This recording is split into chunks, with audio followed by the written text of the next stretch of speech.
Hey guys, welcome back to my channel. Today I was going to be working out in the actual garden beds. I was hoping to be planting some more perennials in, but we got quite a bit of rain this morning, so the ground is quite wet and not easy to plant in, not ideal to plant in either. So I decided it would be a good opportunity to go ahead and plant up my window boxes. I did pick up the plants that I intended on putting in the window boxes the other day, so I already had those here with me, but I am trying to figure out the placement of the plants. So I'm going to show you the window boxes as they are now, and I'm going to show you the ones that I'm using, and then kind of talk you through how I'm trying to figure out how to organize them in the boxes. All right, so here's the window box that is on my kitchen window, and then this one over here is on our dining room window. They're pretty similar in what, well, they're totally similar in what they have in them right now, but just the number of plants is different. There's the 2 lemon cypress in this one. There's a daffodil, a mini daffodil right in between those ones right there. I realize I should come up a little bit closer.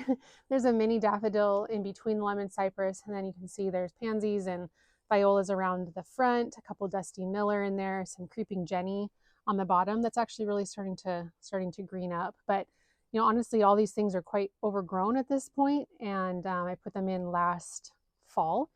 They did very well all the way through winter, and they were looking beautiful early this spring.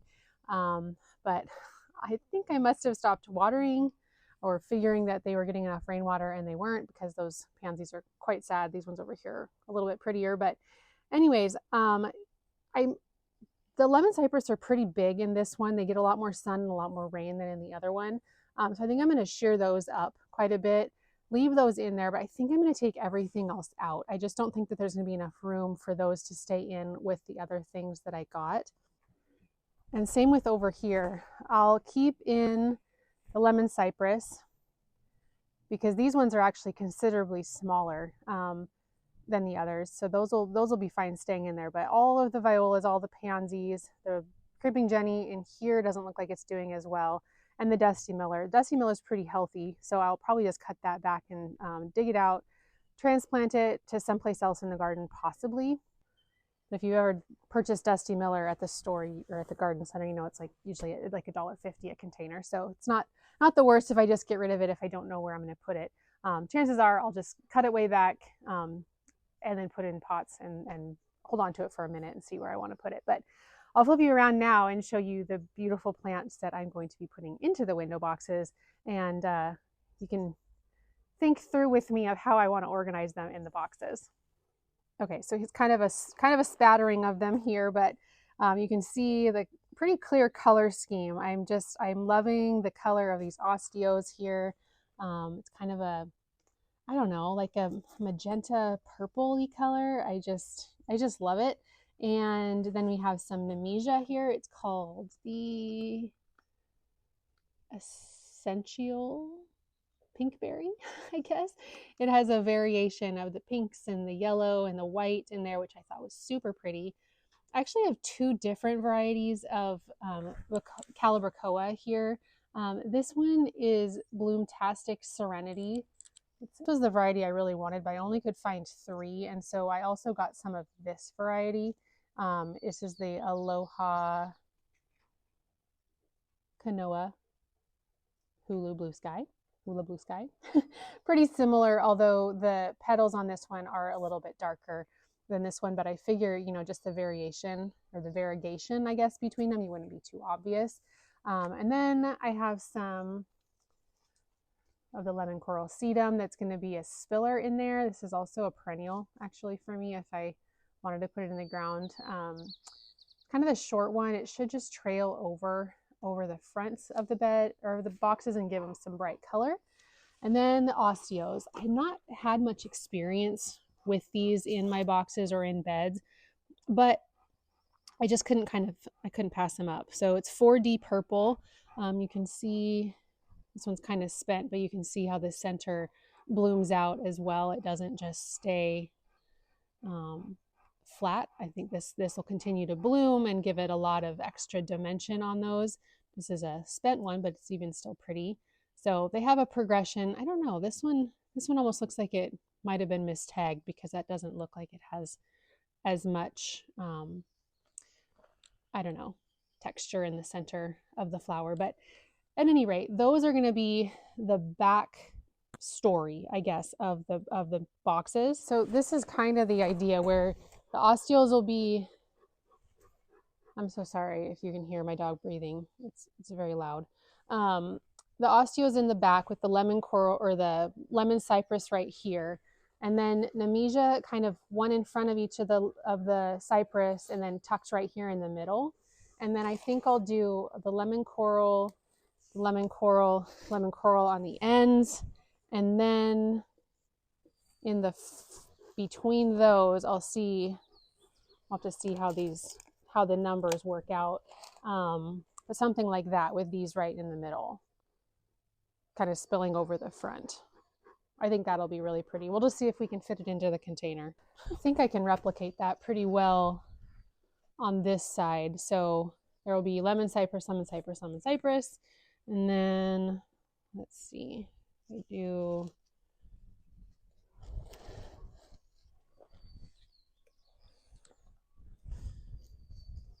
something like that, which I could actually maybe even do all 5 of these, which would be pretty. Kind of like this year, I want to try to just have it be high impact with fewer types of plants up there. So, and then we'll have a lemon coral, lemon coral. And I think I'll be able to fit a couple of those in the front.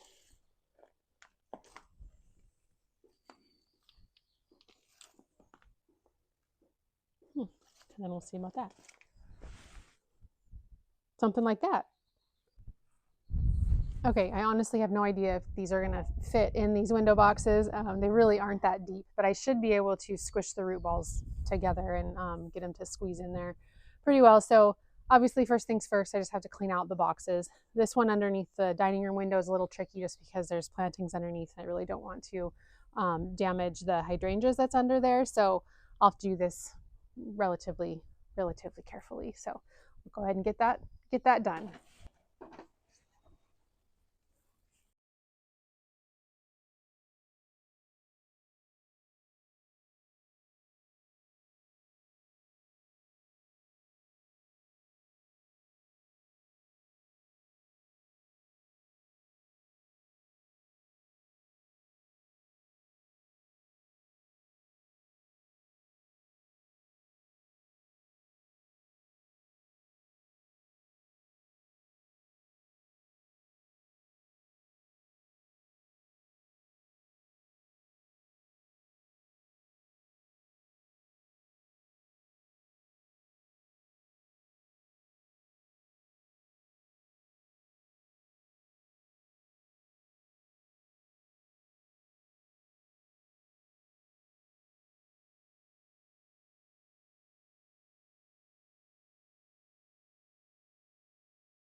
I was going to have more fun to clean it up, but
Okay, window boxes are done. And I only came out with not being able to fit in one of the Sedum. Maybe could have made it work, but I opted not to. So as you saw, I started out cleaning out the pots or the window boxes, taking all the plants out. I left a lot of the soil in initially, and then once I started digging around in it, I realized it was completely full of roots, which explained a lot of why the plants never seem to be thoroughly watered. When there's so many roots in the soil can't hold on to much of the water, so the plants then suffer. So I ended up taking out all of the soil, putting in brand new soil, a mixture. I think I had a spoma in one, and then some Miracle Grow potting soil that I got at our local Ace Hardware.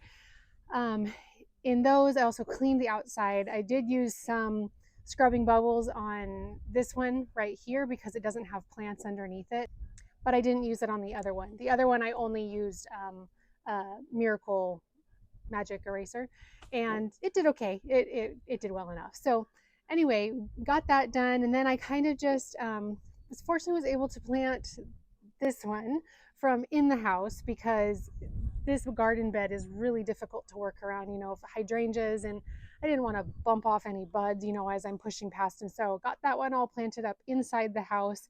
I was really surprised to see that the lemon cypress in this container here were not like rooted in at all. They had like no moisture in the root ball.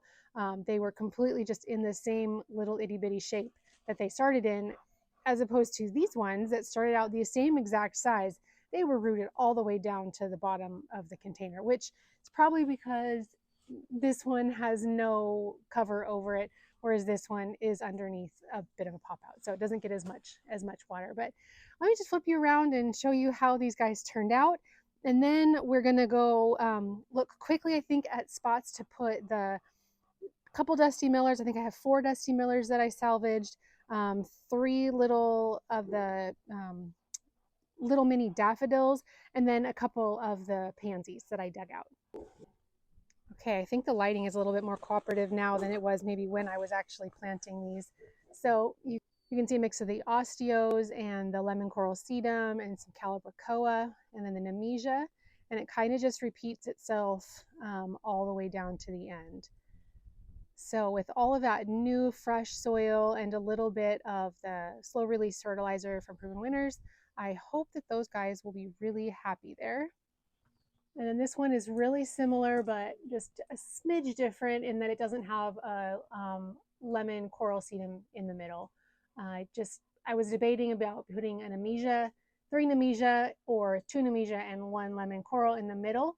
But since I have a few lemon coral left in my garden shed that I got, I think I can use those elsewhere versus having only 1 of the Nemesia left. I just felt like I probably wouldn't find as good of a place or a good use for that one as I will for the sedum. So let me just show you quick the tags too, because I did put those out in case you're curious.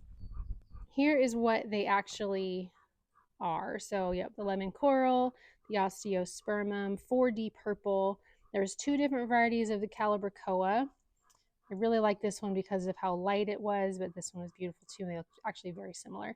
And then this is the Nemesia. And then here's our container of the things that we're going to go out and plant. I think I'm just going to plant the little bitty daffodils up there on our railroad grade, and then the pansies in the backyard. And then I'm going to go check and see if I think I'm going to put these where I'm thinking I'm going to put them.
Okay, I got the Dusty Miller and the pansies and the daffodils in. So I'm just going to show you where those went. And then I think I have another couple minutes to get 3 last little plants in. So here is where the daffodils ended up.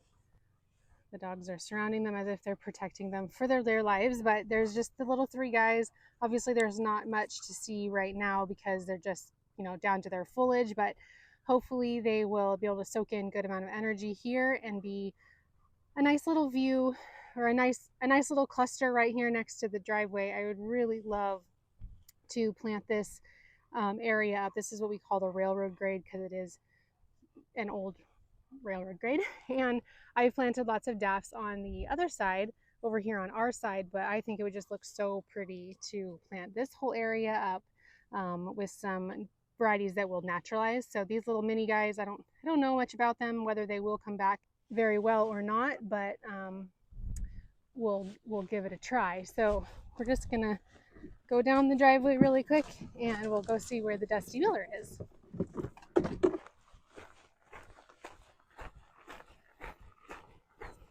All of the Dusty Miller, there's 1, 2, 3, 4, 5, 6 plants here. And I've kind of thought that it would be neat just to have a cluster of some of the same, one type of plant around this lilac bush that's trying really hard to bloom. It has 1 bud. This is its 2nd year, 3rd year in the ground, so that's kind of a bummer. We're a little warm here for lilacs, but I thought I would give it a try. So anyway, the Dusty Miller should be happy here because it'll get a lot of sun, super low care. I was thinking of putting it along here alongside my garden shed, but I just don't think it would get enough sun here. So I think that this right here is a nice spot for it. Now we'll cruise past Charlie.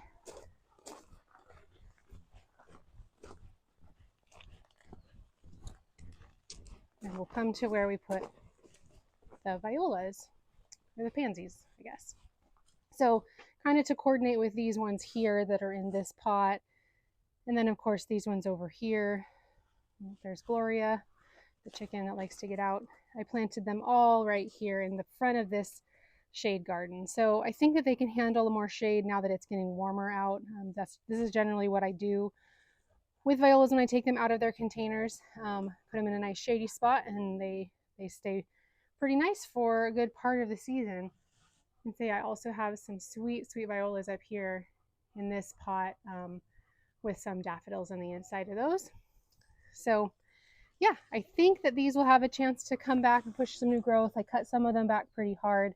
Others just a little, more minimally, but we will see. It only took me a few minutes to get them in the ground, so it was totally worth the effort. I was just thinking, I have 3 more Osteospermums, but they are in gallon-sized pots, and I think that they would look really sweet in the horse troughs that I can also see through my kitchen window as I look out towards, the little window box we did. I can see across our driveway to this garden bed in a horse trough, and I think that these 3 would be really sweet in the center of that. It actually has strawberries in it. We'll take a look at that in just a second. But here are the 3. They're the same variety, and they were not much more expensive than the quartz that I got, but I wouldn't have been able to fit these size in my window boxes anyway. So I'm glad I did not get all of them in this size, but we will go see about putting these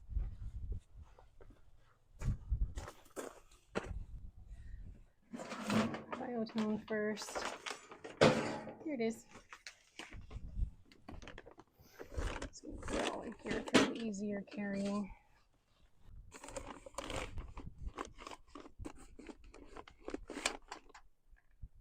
Okay, let's go.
Those look pretty sweet there, although they are a little short for this bed.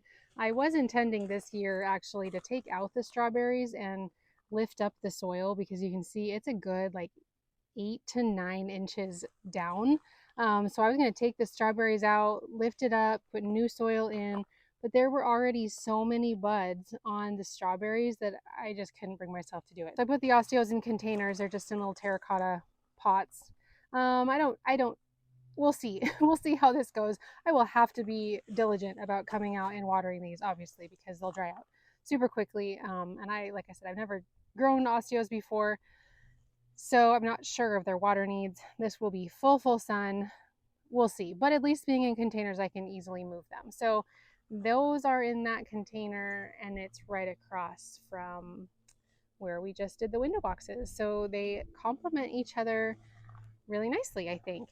And I did bring out the biotone, but I didn't end up putting any in because I was using that Miracle Grow potting mix that supposedly has, it has feed in it or fertilizer in it that feeds the plants for quite a while. So I didn't use any of that.